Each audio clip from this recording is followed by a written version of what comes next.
Hello, everyone. Um, hope you're all doing all right, hanging in there. Quite a time. So I wanted to share something with you.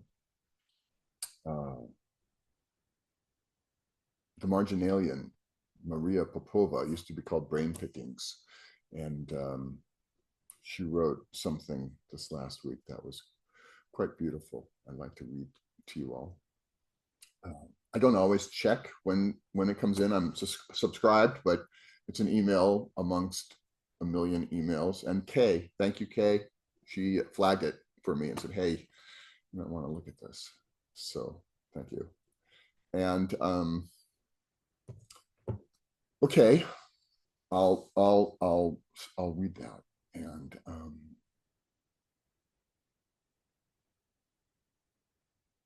okay. So hopefully it's not too long. This is the elemental speaking. It is during phase transition, when the temperature and pressure of a system go beyond what the system can withstand and matter changes from one state to another, that the system is most pliant, most possible. This chaos of particles that liquefies solids and vaporizes liquids is just the creative force by which the new order of a more stable structure finds itself. The world would not exist without these discomposing transitions, during which everything seems to be falling apart and entropy seems to have the last word. And yet, here it is, solid beneath our living feet, feet that carry value systems, systems of sanity, just as vulnerable to the upheavals of phase transition, yet just as resilient, saved too by the irrepressible creative force that makes order, makes beauty, makes a new and stronger structure of possibility out of the chaos of such times.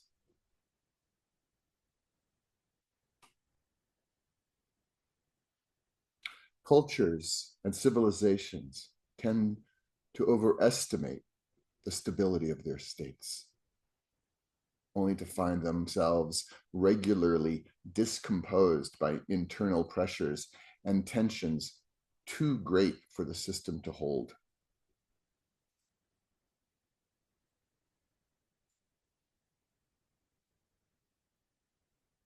And yet, always in them, there are those who harness from the chaos the creative force to imagine, and in the act of imagining, to effect a phase transition to a different state. We call those people artists. They who never forget it is only what we can imagine that limits or liberates what is possible. A society must assume that it is stable. James Baldwin wrote in Reckoning with the immense creative process that is humanity. But the artist must know, and he must let us know, that there is nothing stable under heaven. In the instability, the possibility, in the chaos, the building blocks of a stronger structure. A century of upheavals ago, suspended between two world wars, Hermann Hesse considered the strange power and possibility of such societal phase transitions in his novel Steppenwolf. He writes, every age, every culture, every custom and transition has its own character, its own weakness, and its own strength, its beauties and ugliness, accepts certain sufferings as matters of course, puts up patiently with certain evils. Human life is reduced to real suffering, to hell, only when two ages, two cultures, and religions overlap. A man of the classical age who had to live in medieval times would suffocate miserably, just as a savage does in the midst of our civilization. Now there are times when a whole generation is caught in this way between two ages, two modes of life, with the consequence that it loses all power to understand itself and has no standard, no security, no simple acquiescence. We too, she's continuing now, this is Maria, we too are living now through such a world, caught again between two ages, confused and conflicted, suffocating and suffering.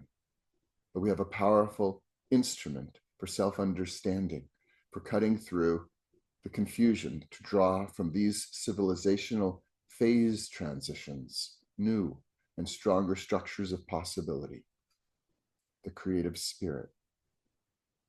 Hess observes that artists feel these painful instabilities more deeply than the rest of society and more restlessly. And out of that restlessness, they make the lifelines that save us, the lifelines we call art.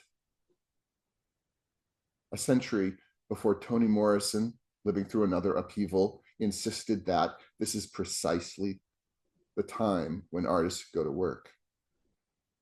Hess insists that artists nourish the goodness of the human spirit with such strength and indescribable beauty that it is flung so high and dazzlingly over the wide sea of suffering that the light of it, spreading its radiance, touches others too with its enchantment.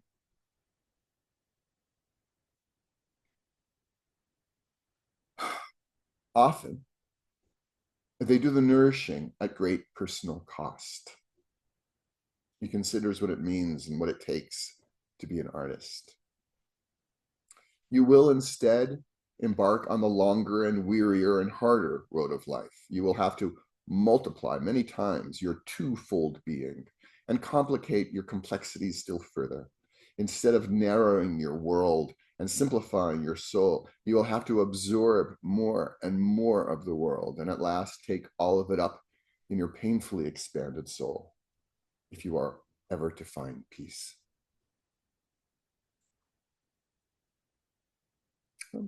I don't know about that part. Excuse me. We could talk about it. Most people, Hess laments, while watching his contemporaries, are instead robbed of their peace of mind and better feelings by the newspapers they read daily, the social media of his time, through which the world's power mongers manipulate our imagination of the possible. The end and aim of it all, he prophesies, is to have the war over again, the next war that draws nearer and nearer, and it will be a good deal more horrible than the last. That is what happened. The next war did come, the world's grimmest yet, a phase transition that nearly destroyed every particle of humanity, and yet something was left standing, stirring, that same creative force that made of the chaos a new era of possibility never previously imagined. Civil rights and women's liberation, solar panels and antibiotics, 100 years of solitude, and Nina Simone. On the other side of that war's ruins, another thinker of uncommon depth and sensitivity considered the role of the artist and of art in the collapse and reconfiguring of civilizations. In a 1949 address before the American Academy of Arts and Letters, later included in his lifeline of a collection, Two Cheers for Democracy, the English novelist, essayist, and broadcaster E.M. Forster celebrates the stabilizing power of art in times of incoherence and discord. A work of art is the only material object in the universe which may possess internal harmony. All the others have been pressed into shape from outside. And when their mold is removed, they collapse. The work of art stands up by itself, and nothing else does. It achieves something which has often been promised by society, but always delusively. Ancient Athens made a mess, but Antigone stands up. Renaissance Rome made a mess, that the ceiling of the Sistine Chapel got painted. James I made a mess, but there was Macbeth. Louis XIV, but there was Phèdre. Art is the one orderly product which our muddling race has produced. It is the cry of 1,000 sentinels, the echo from 1,000 labyrinths. It is the lighthouse which cannot be hidden.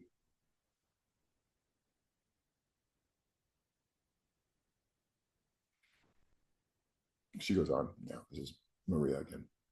Because art is the antipode to the destructive forces sundering society, the artist, endowed with the personal and political power of the sensitive, will invariably tend to be an outsider to the society in which they are born. A decade before Auden observed that the mere making of a work of art is itself a political act, before Iris Murdoch observed that tyrants always fear art because tyrants want to mystify, while art tends to clarify.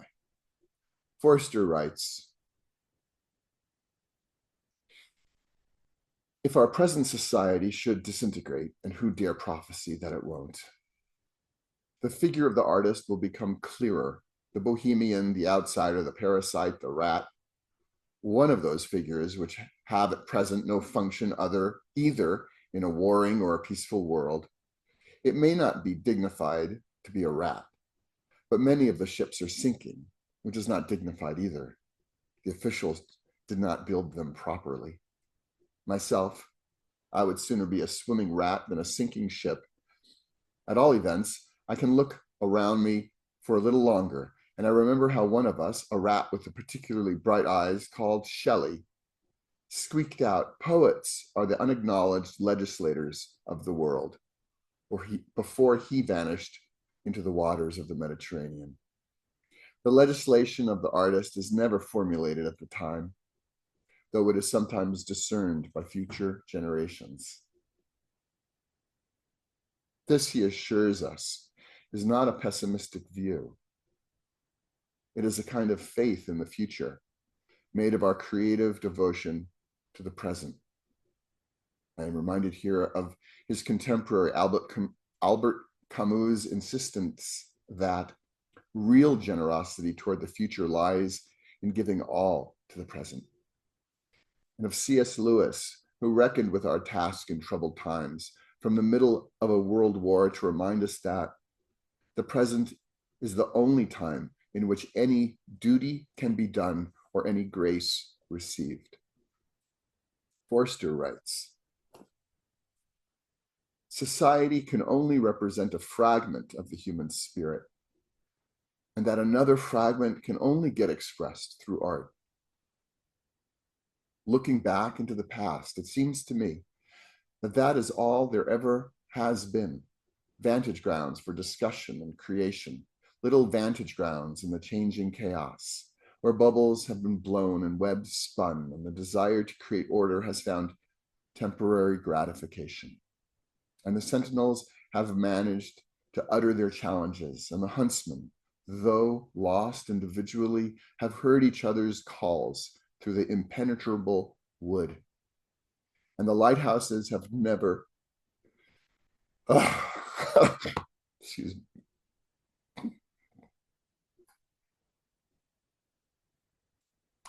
And the lighthouses have never ceased sweeping the thankless seas. The lighthouses have never ceased sweeping the thankless seas. So, yeah. What a time.